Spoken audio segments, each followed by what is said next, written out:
Hey, my name is Andrew, and in this video, I'm talking about the Canon M6 Mark II, and with the help of a couple accessories, you can turn it from a regular camera and turn it into a budget cinematic beast. Now, I know when I use the word budget, everybody has a different budget and it means different things to different people. So with that in mind, I know not everyone's going to be able to go out and buy all these accessories all at once. I didn't get all these accessories all at once. I've kind of accumulated them over the span of a year. So with that in mind, I'm going to be ranking these accessories on a scale of 1 to 10, not on the quality or if they're good, because I'd recommend all of these accessories, but I'm going to rank them on a scale of 1 to 10 on their usefulness. So starting off the list, something I'd recommend to anyone who owns the Canon M6 Mark II, not just people who are trying to rig it out, and that is one of these small rig cages. Not only are they great for protecting the camera, having this metal cage around your camera is going to protect it when you're out running around filming stuff, but it's also going to give you a additional grip. So the Canon M6 doesn't have that big of a grip, so adding this cage allows you to have a better grip. So this cage is only coming in at $60. So seeing that it's only $60 and it has protection, grip, and places to mount other accessories, I'd definitely give it a pretty high score, maybe a 9 out of 10 as far as necessity.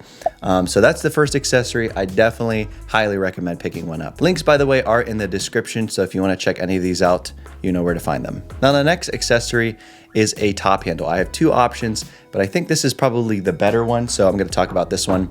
This is also from Small Rig, and I have the mount already on the top of this camera, so it just kind of slides on top, and then you tighten it down so that it's locked in. And the reason that you'd want a top handle is because it gives you an extra place to hold the camera. If you're trying to get lower angle shots or just kind of walking around with the camera, it's really nice. It feels good in the hand, and it also is very functional as we get into. It's a place where you can mount a field monitor. So the price on this thing is only $32. As far as necessity, I'd probably give it like an 8 out of 10. You don't have to have a top handle, but I think they're pretty useful. So next on the rig, let's throw a lens on this thing. Now I have three options. One of them is the lens you're watching right now, which is the Sigma 16mm lens. And that lens is really, it's a pretty wide angle lens. So very good if you're going to be doing a lot of filming in indoor scenarios or anywhere where you're kind of tight up against your subject and you need a wider angle lens. So the Sigma 16 is a great prime lens, and it's a native mount. It's coming in at $379. So pretty affordable, and it's not a cinema grade lens, but as you can see in this shot right now, very crystal clear, very fast lens, and it's a lens that I've used for the past like 3 years now, and I'd highly recommend it. Another good prime would be the Sigma 30. Again, all the same features of the Sigma 16, except it's punched in a little bit more. So very good, like all around lens, pretty good for B-roll and all that. So I probably recommend this one the most because it's also coming in at the cheapest price out of these three lenses at $279. If you want a little bit more flexibility, this is the most expensive option, but this is the Sigma 18 to 35, and you will need an adapter, the EF to M mount adapter, because it's an EF mount lens. But this lens is coming in at $639. So the most expensive lens, but it also gives you the option of being a zoom lens. You have 18 to 35 millimeters, a really good quality lens, definitely a great lens for filmmaking. But if you're trying to go budget, I'd stick with one of the primes. Just like that, it's already starting to look a lot more like a rig. Now the next accessory is a matte box. Now these things are definitely, as far as on the useful scale, not the most useful. I'd probably give it maybe a 3 or 4 out of 10 because it's not going to do a ton. Like, you're not going to put this on your camera rig and suddenly like tell that the footage looks a lot better. But what the matte box does is it has this top flap here, which is used to block out different lens flares. If you're out, you know, running around and the sun's beaming down on your lens, you don't want those lens flares. This will block them. And also when you're transporting it, you can fold it down and it will protect your lens. And the biggest thing about a matte box is they're kind of an industry standard. You've probably never seen a rig without a matte box. For that reason, I think they give you kind of a confidence boost. At least I know when I got one, I put it on my camera and I'm like, this looks like an actual high quality rig. So for sake of credibility, if you're filming videos for clients and you want your rig to look more professional, I know it sounds stupid, but a matte box will really do that for you. It's kind of magic in that sense. There's some pretty expensive ones out there, but this one's from Small Rig and it's only coming in at 70 bucks. So I definitely recommend this one because it's going to be one of the more affordable ones, and it's also going to do the same thing that the more expensive ones are gonna do. So that is the next accessory, and just like that, it's looking even more like a filmmaking rig. So the next accessory we're gonna talk about is microphones, and I have a couple different options filling in a couple different budgets. If you wanna go the cheapest route, you can go with this microphone, the D80 VMic D4 Mini. And this microphone is only $50 and it's gonna sound significantly better than your in-body microphone. So if you just want a good, cheap, easy to use microphone, this D80 microphone is gonna do that. If you wanna step up a little bit better quality and a little bit more money, this is the D80 D4 regular, not mini. And this microphone is coming in at $100. And it's got a couple nice features on it. I did an actual full review of this recently, so you can check it out if you want to know all the features on this microphone. But for $100, your audio is going to sound a little bit better and it's going to have a couple more features.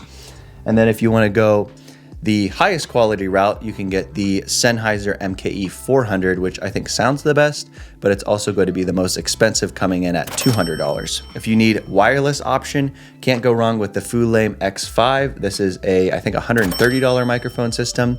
Comes with 2 microphones and a receiver.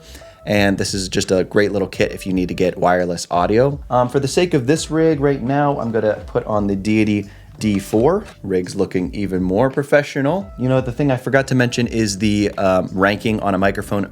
A microphone is a 10 out of 10. So any of these microphones are 10 out of 10, just depending on what your budget is, but you need to have good audio. So definitely check out any of those microphones. But the next accessory we're gonna talk about is the last one, and that is the OC Lilman 5. This is a field monitor. Field monitors, if you've never used one, will really change the way that you're filming your content, because if you're using just your little like 2 or 3 inch LCD screen on the back of your camera, you're not getting the full picture, and it's also not going to be very bright. This is 1000 nits, which means that you can film outside pretty effortlessly. You can see the screen. So being able to see what you're filming is extremely important, and I've found that this screen has greatly increased the ability for me to make sure that things are in focus, things are properly exposed, and that things are properly in frame.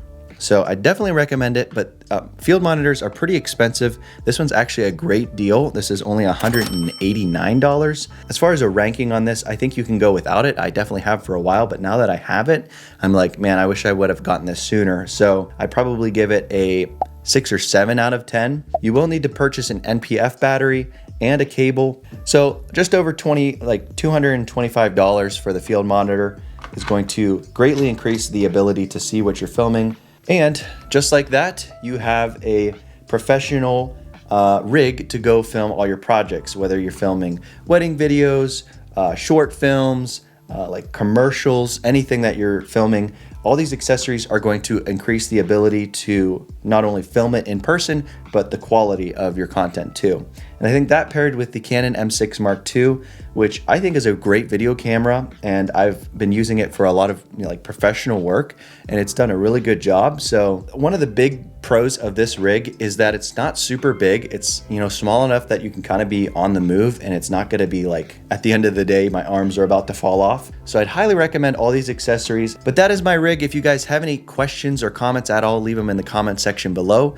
If you want to watch other budget gear reviews, consider subscribing. And if you do, I'll see you in the next video.